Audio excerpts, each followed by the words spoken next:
Blackstone Audiobooks presents White Hunters, The Golden Age of African Safaris by Brian Herne.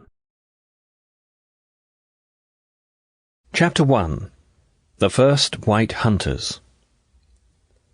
In the late 19th century, the deserts of North Somaliland, or the Land of Punt, as it was sometimes called, ran from the Gulf of Aden to the Horn of Africa, then south to the Juba and Tana rivers, where they spilled into the Indian Ocean.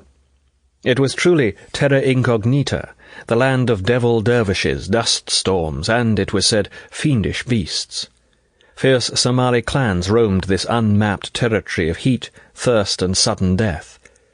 Despite such formidable obstacles, superb hunting could be had east of Suez, just a few miles into the interior from the sultry port of Berbera. Somaliland's northern coast lay along the direct sea route between England and its Indian Empire, thereby making it accessible to a handful of intrepid Victorian adventurers. Early foreign hunters drawn by the Land of Punt's inexorable romance, mystique, and danger included British Army officers stationed in India. Almost all of these amateur hunters set out with the object of bagging a lion.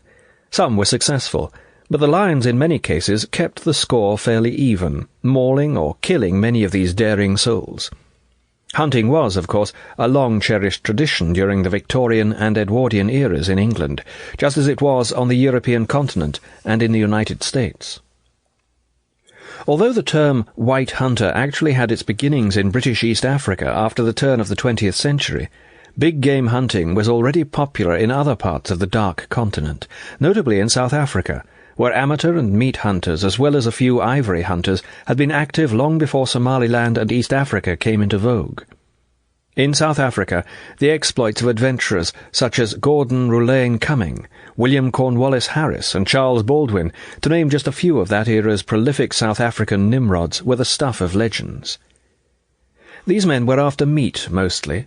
Some were hide or tusk hunters, but all proved capable of remarkable feats of endurance, regardless of quarry. In Cumming's book, The Lion Hunter of South Africa, for example, there is a sketch of Cumming swimming in the water alongside a giant hippopotamus, armed with nothing but a sheath knife. His intentions are clear. He is attempting to dispatch the seahorse, or at least secure it by cutting hand-holed slots in the unfortunate hippo's hide. He titles the sketch, Waltz with a Hippo. Cornwallis Harris was a magnificent painter and a fearless hunter who cut the trails of countless ferocious beasts.